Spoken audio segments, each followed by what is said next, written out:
With this lecture, the focus of the discussion shifts. We have been discussing microeconomics, three groups of markets: markets for goods, labor, and capital. Now what we want to do is look more closely at a variety of topics in microeconomics, many of which have implications for public policy. This lecture and the two that follow are on the subject of competition between firms. This lecture focuses on the task of classification. That is, how do economists classify the main types of competition between firms, and what are the characteristics of each type of competition? The next lecture then focuses on antitrust, which is the set of public policies to ensure that firms don't combine together to act like a monopoly or to restrict competition. The following lecture then focuses on the economics of regulated industries, including examples of deregulation like the airline industry, and some current controversial issues like how to regulate the telecommunications industry or the electricity industry. This discussion of competition between firms begins with the basic insight that profit-seeking and self-interest are powerful forces, which from the point of view of society could go in opposite directions. One direction might be that profit-seeking could pressure firms to produce innovative products with high quality and low cost so they can sell lots of them and make money in that way.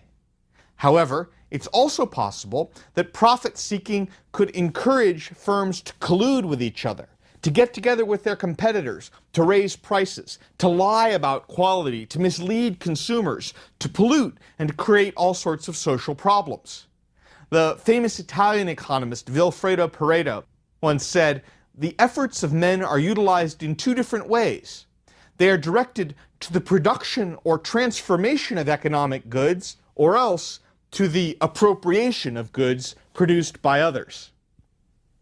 The government has a role to play in setting up a framework of law and regulation, which encourages this elemental force of competition and profit-seeking to be focused on the socially productive results and away from what we might call the dark side of the force.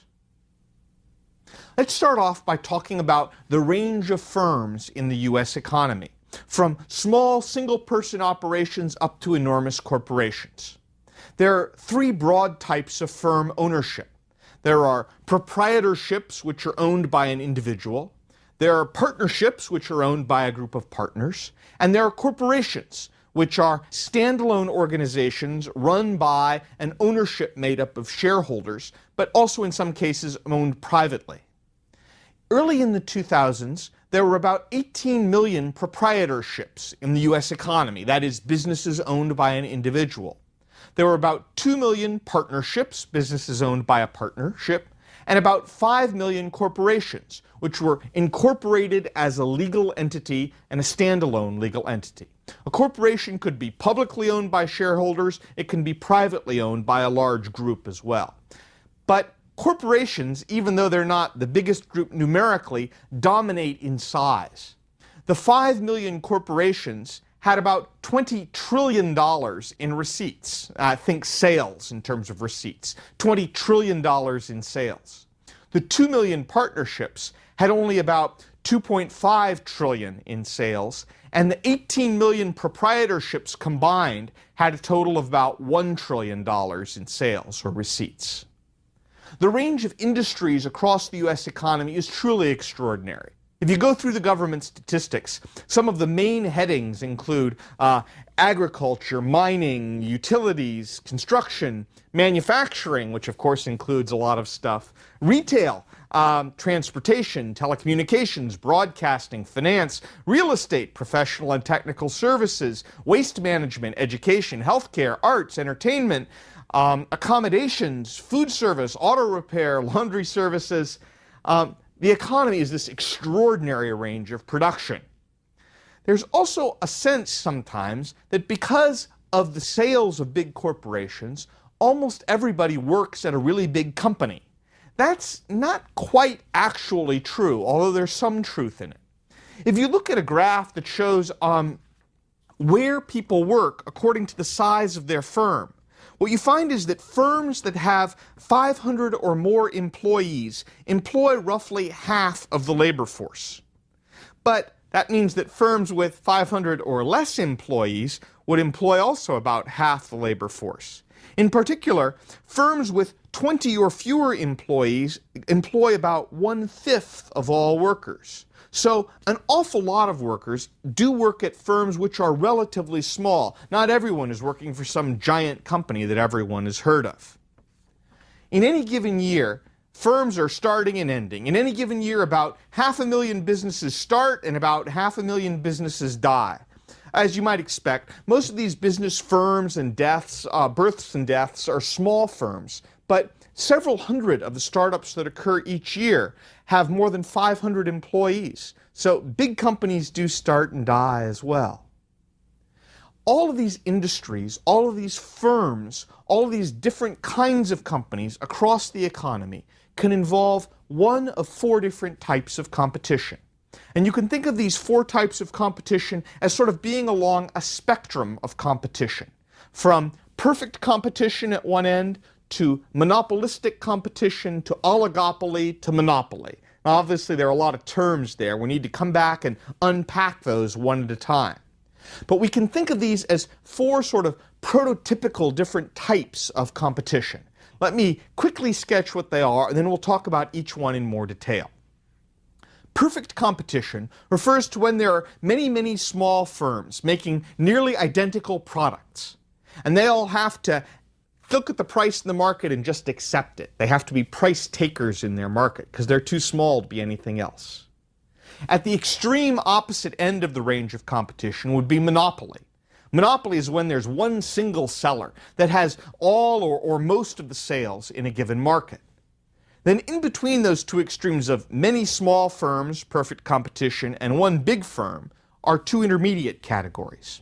Monopolistic competition is when there are many firms and they compete by selling products that are somewhat different. You can think of, for example, firms that sell different styles of clothing or restaurants that sell different styles of food. An oligopoly is somewhat like a monopoly, except instead of having one firm that has all or almost all the sales, an oligopoly is when a small number of firms, and small number is deliberately imprecise, but it might be, for example, between 2 and 4 firms, have most or all of the sales revenues in a given market. Now, this range will cover essentially all of the competitive patterns that emerge commonly from profit-seeking firms. It'll really cover pretty much all the ground. So when we think about how different forms of competition work, when we think about the benefits and the trade-offs of different kinds of competition, we can walk through those different trade-offs about competition by thinking about these 4 different categories and how each of them is likely to operate. So let's start off first by thinking about the category of perfect competition. What is perfect competition exactly? It's going to be when small firms are making identical products, and thus, when they're making identical products, they have to act as price takers in their market. Price takers just means they have to accept the market price. A common example that's used about perfectly competitive producers is to think about farmers. Many small farmers, and they're growing wheat or they're growing corn. Now, of course, with many big agribusiness companies around these days, this may be a rather dated notion of how the agriculture market works, but I'm trying to give you an intuitive feel for how this works. When I think about practical examples of perfect competition, I sometimes think about there are many relatively small firms that make nuts and bolts for industrial uses. Relatively small firms making relatively interchangeable products. Or in North Carolina and Alabama, there are a large number of fairly small companies, meaning they typically employ 50, 75, 100 people, that make socks. And they can all make many different kinds of socks, then they sell those socks on to retailers. So they're pretty close to a perfectly competitive kind of industry. What are the key characteristics of a perfectly competitive industry? Let me run through a number of them, but in brief, they would be that they're price takers, there's lots of entry and exit in firms, profits are low, and the prices closely reflect the cost of production. Let me sort of run through those one at a time. First of all, perfectly competitive firms are price takers. What does that mean? When there are lots and lots of firms and extremely similar or identical products, each firm essentially has to accept the market price and sell at the market price. What do I mean by that? If a seller in a perfectly competitive market tried to charge even 1 penny more than the market price, it would lose all its sales to other firms. They just have to accept what the market price is because they're just too small to do anything about it.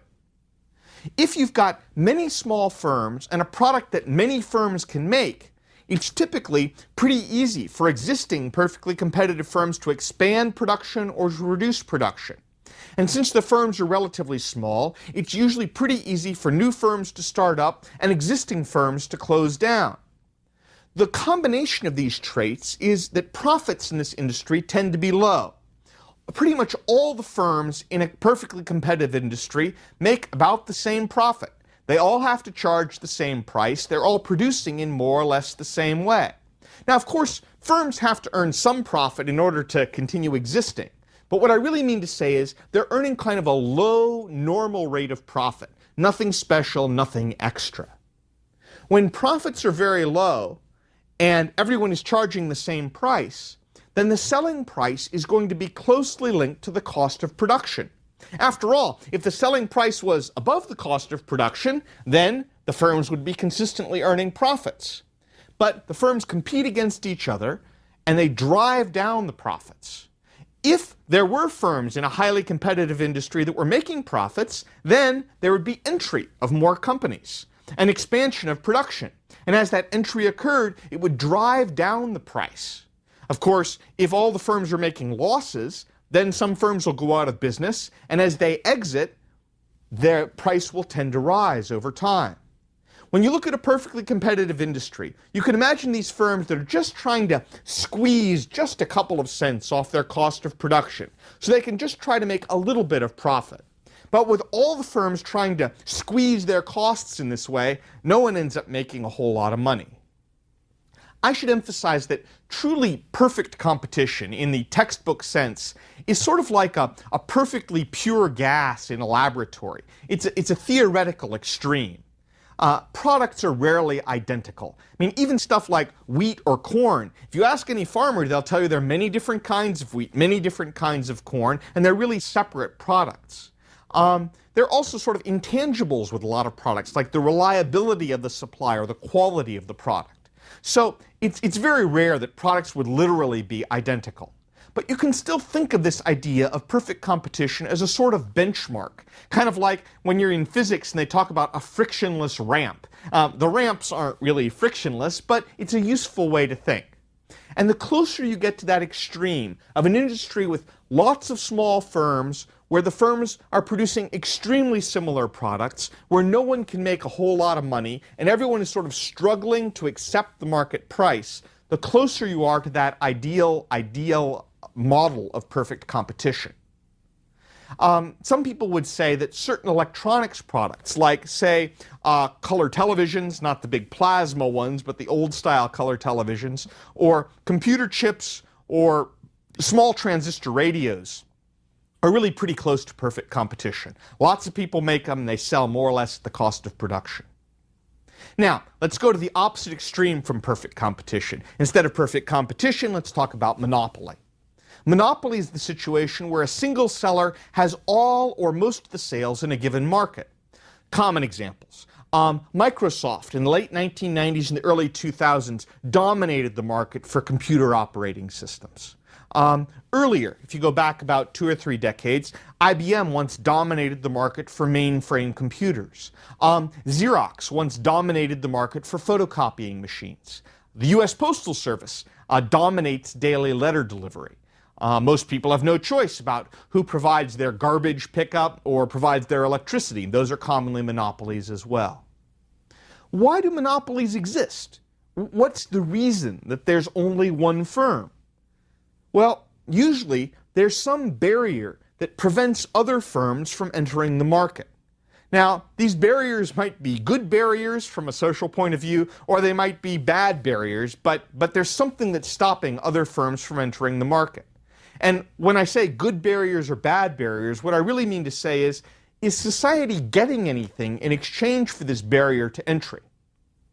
So for example, one barrier to entry is a patent. If a firm has invented something and the government gives you a patent, then that patent stops other firms from producing that specific good, at least without your approval. You're the only one who can use that invention, at least for a certain period of time. And if your firm is the only one in the industry, you will be a monopoly. You can think, for example, of a pharmaceutical company that gets a patent on the only drug to treat a certain disease. Now, we'll talk about monopolies and we'll talk about productivity more in later lectures. But basically, the argument for patents is they provide an incentive for innovation. Firms try and invent because they know they'll get a monopoly if they get a patent. And so when they get that monopoly, they'll be able to charge more and make higher profits. So a patent might be thought of in a way as a good barrier to entry. It's intended to be a barrier to entry to reward those who innovated. Other monopolies might be created by law, like say the US Postal Service, or the monopoly in most cities on who picks up garbage is created by law. A lot of cities have a local monopoly on taxi cabs in one way or another that's set by local law. So in those cases, there's sort of a question of whether it's a good idea or a bad idea, but it's set by law in one or another. That's the barrier to entry that allows the monopoly to exist. A monopoly can also arise if all the large firms in an industry could merge together, or at least agree to act together in their decisions about pricing and what quantities to produce. For example, what would happen if Coke decided to buy Pepsi, two big firms merging together? Well, actually, that was proposed a few years back and the government wouldn't let them. Or what happens when one mega firm like Mobil wants to merge with another mega oil firm like Exxon? Well, that was proposed and the government let it go through. When business groups come together, either through an explicit merger or an implicit agreement, and they agree to work together, there's going to be less competition in that industry. The question of whether that's a good or a bad thing is then, of course, open for dispute. In the next lecture in antitrust, we'll talk about how the government decides on whether or not to allow such mergers to proceed. Yet another barrier to entry can be what's called a natural monopoly. A natural monopoly happens when the industry has economies of scale, which gives a large established firm an advantage over any new entrants. So let me give you an example of that. We talked about economies of scale before. Economies of scale is when a large firm can produce at a lower average cost. Let's imagine, for example, that the production of electricity can be done at a lower average cost in a large hydroelectric dam than in a small factory. That's not obviously true, but let's go with it for the purposes of the example. As a result, once you've built the large dam, small producers of electricity are going to find it very difficult to enter this market. And it's not going to make sense to build a second big power plant because there's not enough demand in the market to make sense there. So a natural monopoly exists in the sense when the production technology to make something tends to lead to this monopoly outcome, because one big factory can supply the entire market at lower cost than a bunch of smaller providers. What happens with monopolies? Well, they have some power to set the price above what it would otherwise be and to earn profits higher than perfectly competitive firms. A monopoly will set its price according to the elasticity of demand for its product. If demand for the product is highly inelastic, then the monopoly is going to be able to raise the price. After all, remember, if you're a monopoly and there are barriers to entry, good or bad barriers, you don't have to worry about the price set by other firms. You just choose the price yourself. But there's a trade-off. If you set the price too high, the quantity demanded of your product will drop off so much that you're not going to be selling very much. So you want to push up the price high enough so that you can make higher profits than a competitive firm, but not so high that you cause a large drop in the quantity demanded. How high can a monopoly raise its price? Well, it depends on the elasticity of demand. If demand is pretty inelastic for the product, the monopoly can raise its price quite high. And again, you might want to think about a pharmaceutical company with a monopoly on a certain drug. People are really going to pay a lot of money for that drug if it's really the only one that can work for them. The key point is that monopoly prices are going to be consistently higher than perfectly competitive prices. Monopoly is not a price taker. It doesn't have to accept the market price. It chooses the market price. And with a higher price and no entry from other firms because of those barriers to entry, a monopoly can earn consistently above average profits. I should also say that some monopolies don't have to take those profits in a monetary form. A famous economist named Sir John Hicks once said, "The best of all monopoly profits is a quiet life." The nice thing about being a monopoly is no one comes to challenge you. And so in some ways, you can just sort of relax. In a perfectly competitive market, you can't relax for a minute. This has been recognized for a long time. The great economist John Stuart Mill wrote back in 1848 that wherever competition is not, monopoly is. And monopoly in all its forms is the taxation of the industrious for the support of indolence, if not plunder. I love that phrase, if not plunder. The idea he's trying to convey is that monopoly is there to suck money away from consumers. Now, it may be a good thing, like when you're rewarding innovation. It may not be a good thing, but that's what monopoly does. On the spectrum of competition, monopolistic competition is closer to this idea of perfect competition than it is to monopoly. Monopolistic competition is when many firms compete by selling differentiated products. A differentiated product just means a product that is similar to another product but different. Think about a shopping mall with many different clothing stores. They're all competing but not identical products. You can also think about products being differentiated in a lot of different ways. The gas at gas stations is pretty similar, but some gas stations might have an especially good location at a busy corner, and that gives them a differentiation over other gas stations. You listen to advertisements, you can hear all the differentiation. Goods that are extra spicy or non-stick or have an easy-to-grip handle or long-lasting or guaranteed or have free delivery. All those kinds of things are things that people are trying to differentiate their product and make it different than similar products. In a way, monopolistic competition is a sort of a mini monopoly. Everyone can produce a similar product to you, but you're the only one who can produce your specific product. I'm from Minnesota, so I often think about the Mall of America in terms of monopolistic competition, the largest shopping mall in the United States. Last time I looked, it had 24 stores that sell women's ready-to-wear clothing. It has another 42 stores that sell clothing for both men and women, plus 12 more stores that sell women's specialty clothing like maternity clothing or lingerie. So there's this enormous number of stores that all sell clothing, but they're differentiated in certain ways. Now, like a monopoly, a monopolistically competitive firm does have some power to choose its price based on the elasticity of demand. But it doesn't have as much power to raise price as an actual monopoly. Also, a monopoly is the only firm in its industry, while a monopolistic competitor has lots and lots of competitors. So typically, a monopolistic competitor can raise its price some, but not by nearly as much as a monopoly. Also, there's no barriers to entry for monopolistic competitors. There can have more restaurants, you can have more clothing stores, you can have more gas stations. So if clothing stores are making a lot of money, or if restaurants selling barbecued ribs are really popular, there will be lots of entry of other firms making similar kinds of products.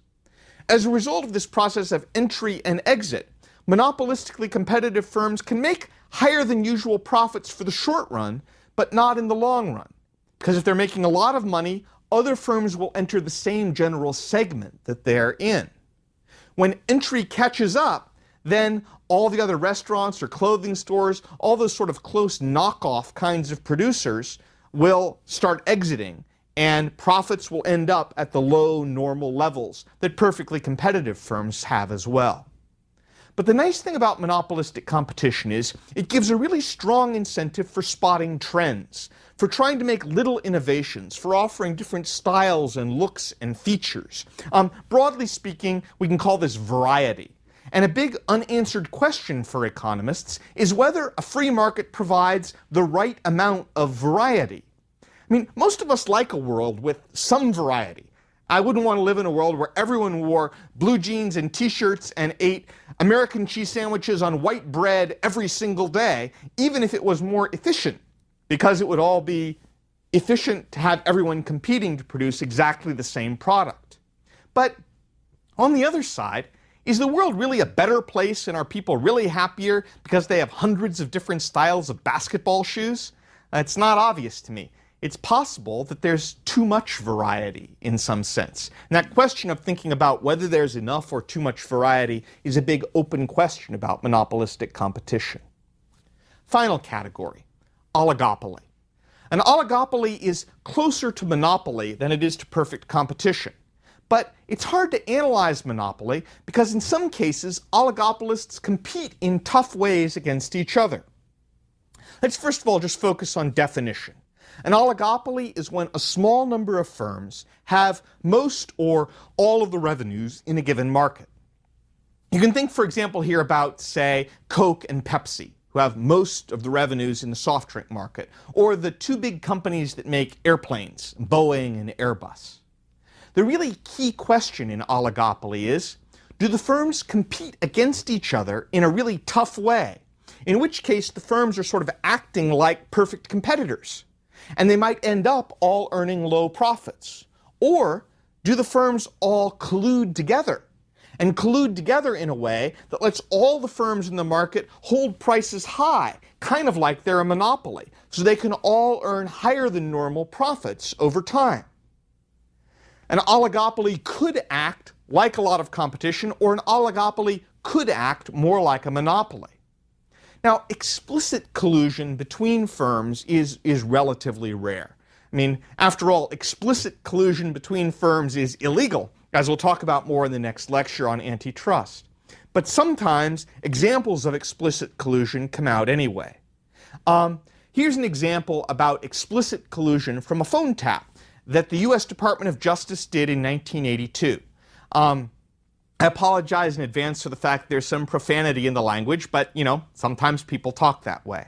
This is a phone conversation between Robert Crandall, who is president of American Airlines, and Howard Putnam, who's president of Braniff Airlines. And the two are competing against each other in the Dallas market. These two firms are an oligopoly. They sort of are an oligopoly within the Dallas market. They have most of the flights going out of Dallas. And at this time, Braniff is cutting its prices, and that's making the people at American unhappy because they're cutting the price and competing hard. So, here's their phone conversation.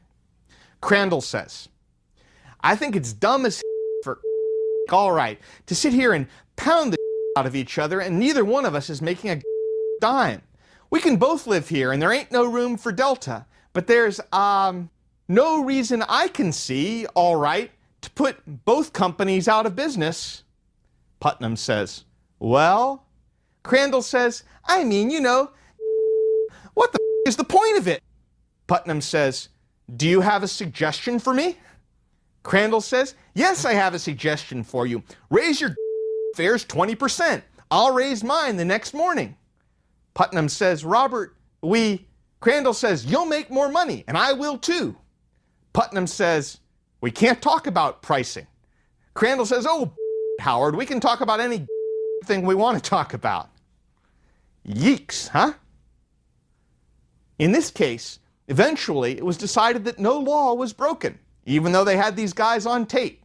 Because, after all, no agreement was actually made to raise prices. Was there? But conversations like that caught on wiretap do make you wonder how many other conversations go on in any given year that were not recorded, and how many other times firms might get together in order to try and restrict competition. We know that it does happen from time to time. Now, when we think about this business of competition and what business leaders are likely to do or not do, what's important to remember is that business leaders, contrary to popular belief, are often the least supportive about competition. It may seem odd because we all sort of think, at least non-economists think, that business leaders should be the people who love the free market, and they should advocate free market competition. But if you think about this range of competition, which would you rather be? Would you rather be someone in a perfectly competitive firm, scrabbling and scratching desperately against many, many competitors making identical products? Or would you rather be a monopoly or an oligopoly, or at worst in a situation of monopolistic competition, where you can really have some freedom to raise price, to change your product, and perhaps to have some possibility of earning higher than normal profits over time. In general, business people are the ones who should be least in favor of competition, because heavy competition makes their lives extremely difficult. Consumers, on the other hand, should be highly in favor of more competition, because more competition is what provides the more innovative products at a lower cost and in a way where businesses are not necessarily making extreme profits. Competition is the ultimate way of favoring consumers.